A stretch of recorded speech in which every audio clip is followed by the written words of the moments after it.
嗨，我是君令，欢迎来到我的写字教学频道。给我10分钟，让你写字更轻松。今天要来跟大家分享一个逆转字体的真实案例。这是他以前的字，这个字，这是他现在的字，而这个他就是我本人君令。我用了哪些方法让字体成功逆袭，让自己成为丑字变美字的最佳见证者？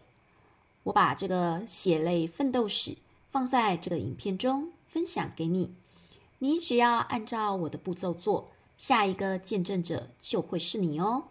按赞、按乐推、按分享，我需要你把这部影片推荐给更多的人，让他们有机会成长和改变。我真心希望这则影片不只帮助你，还要帮助成千上万的人改变字体。接着赶快订阅这个频道吧，我会在里面持续分享书写的秘密，你千万别错过任何有机会帮助自己改变字体的课程哦。最后提醒你要把影片看到最后，这样你才会完整的知道我到底做了什么。我们要把改变字体的力气用在正确的事上。首先，我做的第一件事就是试着改变自己的握笔。这个决定事后想一想，真的非常的正确。但是在改变的初期，真的是吃尽苦头，感觉又烦又痛苦。字本来就写不好啦，换了握笔姿势更加写不好。正确的握笔姿势是这样子的，而错误的握笔姿势可能是这样，或是这样。正确的握笔姿势跟错误的握笔姿势，两者之间最大的差异就是肌肉的放松度。错误的握笔会让手指呈现一个僵硬的状态。想想看，手指头用力的扣紧笔，这样要怎么样轻松的书写呢？我们在书写字体的时候，需要手指的肌肉彼此之间的协调，要有一些精细的施力，轻重的经营。你现在可以拿支笔，拿张纸，我们来准备做个小实验吧。首先，我要教你调整一下你的握笔哦。这个步骤很快，每次在书写前，你可以花个1分钟，准备好握笔姿势再书写。首先，把食指跟拇指轻轻的绕成一个圆，接着把笔杆轻轻的放到食指跟拇指的中间。接下来，我们把中指靠上笔杆，无名指跟小指头依序往内缩，靠上来。现在要把笔杆靠到手掌正确的位置咯。这边是食指，食指跟手掌相接的地方，这里有一个山形的突出，把笔杆放到山形突出的位置哦。接着转回来，让笔尖朝向11点钟的方向。这个时候，你的手掌会是空空的、悬空的状态，然后让一切运笔的姿势保持轻松放松，不要太用力。正确的握笔姿势跟错误的握笔姿势最大的差别就在，一个是握紧僵硬，一个是放松书写。改变的初期会因为你的手部肌肉还有神经系统已经被训练了数十年的错误姿势，所以在使用正确姿势书写的时候，会经历一段时间的手指无力，或是书写的动作变得迟钝。这是因为你的肌肉还没有学会精准的控制。一旦适应之后，你就会感觉到书写的持久度和流畅度得到巨大的提升哦。我觉得改变握笔姿势对我的书写状态有很大的帮助，你也可以考虑和我一样试着改变哦。接着我做的第二件事情是开始进行控笔训练，在纸上面开始练习画线条，横的长线条，直的长线条，然后试着让线条有点粗细变化，画粗的，画细的，用点力气产生粗线条，放轻力道，画出细线条。再接着画全部都是粗的线条，全部都是细的线条，或者一会粗，一会细，一会粗，一会细。再接着做弹簧圈的练习，像这样画出弹簧圈，让手指头搭配着笔不停地转动，去训练手指头的灵活度。同样，粗的线条，细的线条，粗的、细的，粗的、细的，让手指头不停地灵活去变换适应不同的方向性跟笔画轻重力气的拿捏。接着我们回到格子中，画出跟格子一样长的线条，再画出跟格子一样宽的线条。再接下来，我们可以把线条的长度再加以缩短，画出这样子长度的线条，以及这样子宽度的线条。接着从格子的中心点慢慢的往外画圆，让每个线条之间的距离大致相等。这个时候你要练习稳定的控笔，并且去抓出均尖的感觉。以上的这些练习是我在书写前都会先做的暖身动作，透过这些暖身动作，让手指头得到一个热身，在运笔时我们会更加的轻松自在哦。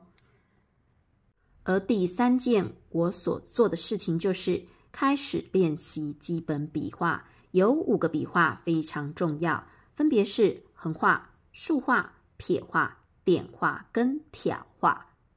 横画书写时，我们会先按，再提，接着再按。竖画书写时，我们会先按，再走。收圆润的结尾，或是先按，再走，再提，收一个尖尖的结尾。撇画我们会先按，再撇。点画我们会轻轻的下笔。挑画我们会先按，再往上挑出。光是能够做出笔画的粗细，就能够让别人看到你的字时一阵惊呼。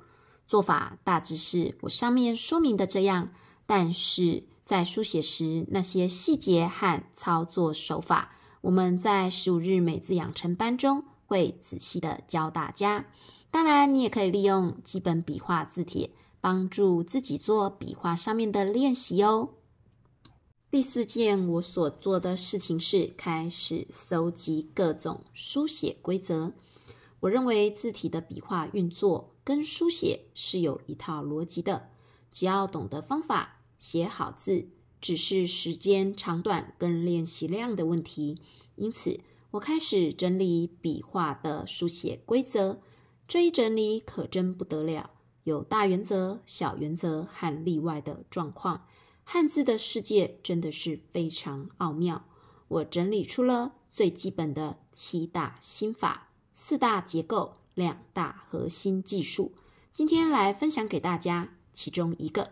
这个写字规则可以让你的字体立刻出现变化。这个心法就是中宫紧缩。先来了解一下到底什么是中宫。画面上的田字格被我用线条切割成9小格，在中央的这个部分我打上斜线，这个位置呢就是中宫的位置。我们在书写字体的时候，要尽量把笔画都放到中宫的这个范围，这样每一笔跟每一笔之间才会写得紧凑，字体看起来才不容易松散。以画面上的英字为例子，可以发现有许多的笔画都跑到中宫之外了，所以这个英字看起来整个结构就会是松散的。那到底要怎么样书写英这个字，才能让笔画更加紧凑呢？我们先来处理草部的部分。草部的部分要往中间聚拢，所以书写的角度会从左上到右下。接着横画的部分在下方一点的地方书写横画，接着沿着横画的上升趋势线，我们再书写下一笔的横画。接下来的书画的部分一样，从上方往下方斜进来，让它往中间聚拢。接下来我们要书写下面的部分咯，先写一笔的书画，接着我们要写横折，接下来我们要拉一笔长长的横画，再紧接着我们要写竖撇咯，先竖，然后再撇出。在接下来的点画要稍微拉长一点，这样字体会形成一个往下斜的姿态，字体会比较稳定。那我们现在再重新画一下中宫的位置给大家看。当我画出中宫的位置时，我们就可以很明显的看到，所有笔画互相交汇的点都聚集在中宫之中。这样子的方式去书写字体，就可以帮助我们把笔画写得更紧凑，字体看起来也会更有型哦。接下来我做的第5件事情是开始进行各类的结构体。像画面上就有3类的结构体。左右结构，我们要注意中间有一道隐形的墙，所以笔画要避让，避让就得截断自己原本有的笔画长度哦。那么上下结构该如何拼凑？从左向右上斜的这道线，就是我们上下结构字体在拼凑时重要的依据哦。再来，左中右结构的字体是复杂字的一种。当我们在书写左中右结构字体的时候，我们要注意一些原则，要把部件的部分写得瘦瘦长长的，这样3个部件相牵在一起的时候，才不会让字变得过于宽大哦。为了写字，我做了许多努力，这条路有点漫长，跌跌撞撞，熬不住的人很快就会放弃了。看着影片的你，应该和当初的我一样，很想为字找一帖灵药，解救自己的丑字。我想帮助和我一样想改变字体的人，我想让更多人有能力写出美字。所以我把这些书写的技巧跟方法仔仔细细的记录下来，还拍成影片分享给你们，让你们可以从频道中的影片得到成长。如果你感受到我的用心，请你帮我按个赞，然后在留言栏处写下我喜欢你的分享。现在我把散落在频道影片中得自己拼拼凑凑的书写观念全部系统化，里头再加入写字最关键的技巧，从来没有分享过的核心架构观念，化成7大心法、4大结构、2大核心技术，由浅入深的安排成15日美字养成班这门课程。我想带着你用最快速的方法走进美字的世界。想写好字吗？快到15日美字养成班找君令吧。那么我们就下部影片见咯，拜拜。